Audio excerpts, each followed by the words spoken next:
The world of singing is fraught with overlapping and misleading terms thrown about, typically with little or no explanation. This can cause a lot of confusion for beginning students and even for professional teachers. I am fortunate to have weekly chats with a mentor and colleague of mine to discuss our teaching and various pedagogical queries we might have. Most of the time, questions come up because of an article or video that has been carelessly throwing around terminology or used extremely antiquated terms that leave significant room for interpretation. These interactions are a large part of why I produce the Singer's Term of the Day posts and videos and write articles like this one. So today, let's look at descriptors for the state of the vocal folds during phonation. These words are mode 0, mode 1, mode 2, chest voice, head voice, mixed voice, chest register, head register, mixed register, fry, whistle, cricothyroid dominant, thyroarytenoid dominant, breathy, stiff, thick, and thin. Exhausting, right? Don't worry. There's some more. I didn't forget about speech, cry, sob, neutral, overdrive, edge, yelling, calling, belting, twang, etc. They just happen to describe parts of the vocal technique that extend beyond the true vocal folds. I'm confident you've heard at least of a few of these words thrown around in relation to singing, but what are they really? Mode 1, chest voice, fry, mix, etc. all talk about the configuration of the true vocal folds during phonation. To phonate, air is expelled through your adducted, closed vocal folds, causing them to blow apart and come back together. Pitch, intensity, and part of harmonic intensity are all determined by how adducted the folds are, how stretched they are, and how thick they are. What makes this complicated is that unless you are being scoped, you cannot see your vocal folds, and you have very little sensory feedback for the tiny movements of the vocal folds. This lack of information caused teachers and singers to talk about their voice in how it feels and how it sounds, which is how we got us terms like head and chest voice. We've learned a lot about how the voice works since the start of using terms like head, chest, and mixed voice, and this has led to a push by many teachers to be more accurate, and so anatomically correct terms like cricothyroid dominant and thyroarytenoid dominant started showing up, as well as terms like thick, sten, stiff, and slack in the Estel voice model. There has additionally been some pushback on these more accurate terms as they can lead to overcomplicating. Was that a thick sound or a thin sound? I think it was a thin or thick fold production. You get the idea. Enter the modes. A way to classify the productions into categories that are not nearly as inaccurate as head, chest, or mixed voice, but leave more vagueness than cricothyroid dominant production. Which method is best? Oh, we will get to that soon, but not quite yet. First, let's look at what all of these actually mean. Mode 1, chest voice, chest register, thyroarytenoid dominant, thick folds. As you may have guessed, all of these refer to a thyroarytenoid dominant sound production. That is to say that the thyro and arytenoid muscles, which are the muscle part of your vocal folds, are engaged, causing the vocal folds to become thicker, increasing the amount of surface area that is coming together during phonation. This will increase the intensity of the produced harmonics, and more harmonics will sound richer and fuller. For some real voice nerdery, this also will increase the close quotient, how long your vocal folds are together each cycle, which increases the amplitude or intensity. All of this increased harmonic activity can cause the larger cavities of the chest to vibrate, making it feel like the sound is originating in the chest.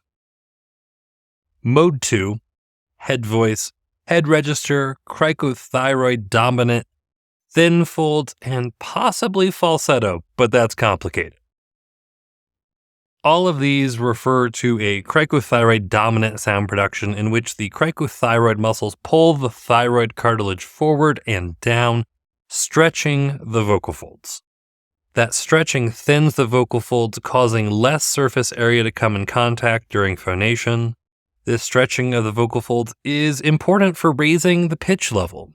These higher pitches with their higher harmonics resonate more strongly in the sinuses of the head, making it feel like they're coming from the singer's face.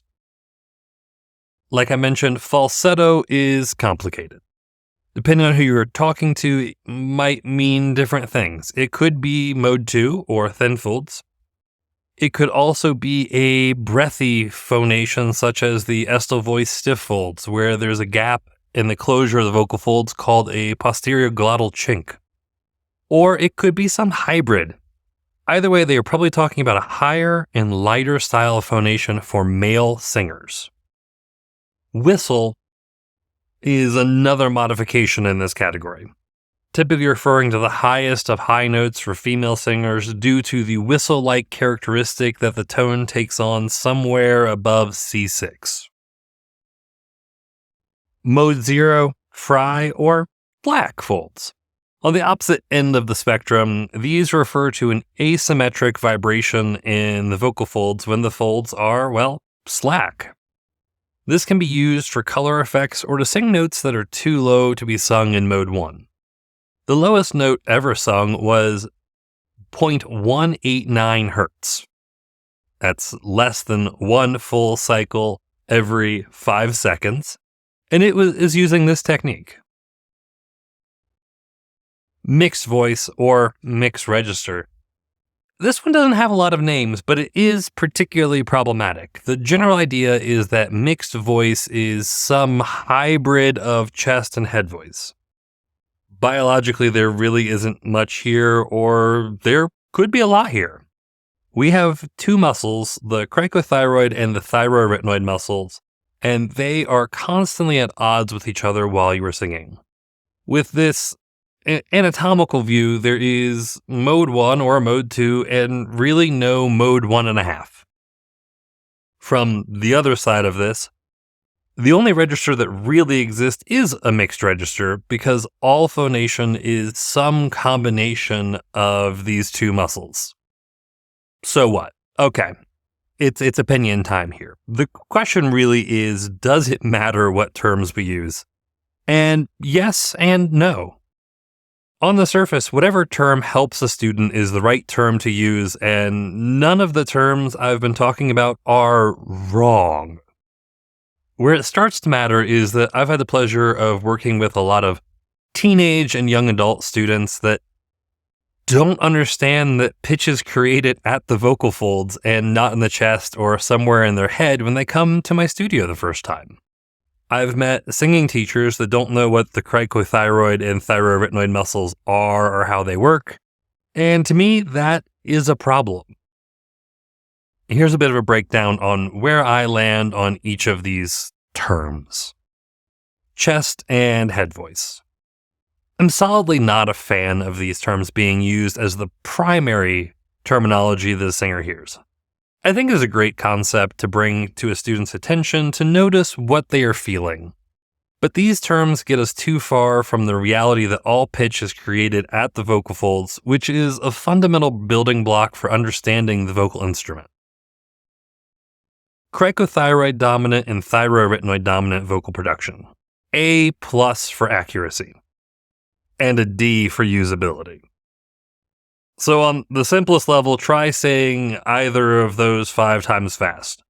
One of them, thyroarytenoid dominant vocal production, is like 14 syllables long, and it takes longer to say the term than to sing most phrases in contemporary music. I mentioned this earlier, but these terms can also get incredibly complicated when it gets into the realm of everything between a purely cricothyroid or thyroarytenoid dominant production. Estel voices, thick and thin, have the same challenge for me. I've had quite a few conversations about thicker thin folds or thinner thick folds, which feels needlessly complicated. And yes, Us good evidence-based teachers could pull out a spectrogram and decide which it is, but is that the best use of time? The falsetto. As a term, I think this should probably just go away. Whistle, I don't really have an opinion on. I think more research needs to go into what whistle register is and if it's its own thing and how it happens. I have significant reservations about it due to its use with such a small subset of singers. And so it really falls in the same category as falsetto for me, that it seems poorly defined and not very accurate. Mode 0, 1, and 2. I think this might be the best that we have right now. These terms refer to conditions that are specific but vague enough to not cause too much trouble. They are easy enough to say for a younger student. They require explanations that allow for the sharing of vocal science where appropriate. And they are not style or gender specific. Looking at you, falsetto. If you need a way to describe Mode 1 to a student, try part of or all of this. Mode 1, speech-like quality, rich in harmonics created by a thickening of the vocal folds caused by the thyroarytenoid muscle. You might feel a vibrating sensation in your chest. It can be hard to take Mode 1 into a higher pitch range and will require a reduction in intensity to do so. The close quotient is close to 50%, creating significant amplitude or volume. So there you have it, a quick primer on a bunch of terms and my 2 cents about what's best. Keep singing. If you've made it this far, please consider clicking the subscribe and like button so you can get further updates from Voice Science.